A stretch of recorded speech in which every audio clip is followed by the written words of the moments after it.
Tarehe 29 mwezi wa 10 2025 ni siku muhimu sana kwa taifa letu la Tanzania,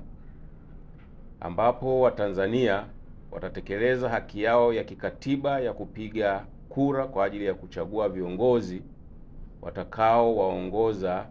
katika nafasi ya urais, wabunge na udiwani. Jeshi la Polisi kupitia taarifa hii lingependa kuhakikishia wananchi na wageni watakaokuwa nchini mwetu kuwa hali ya usalama ni shwari sana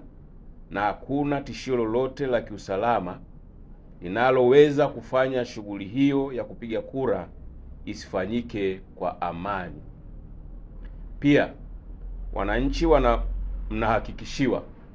amani na usalama wa kutosha siku ya Jumatano, hivyo mjitokeze kwa wingi kama mlivyojiandikisha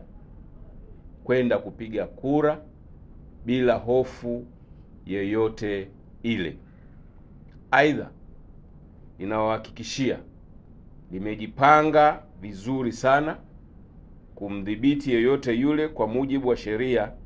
atakayejitokeza ama kwa makusudi au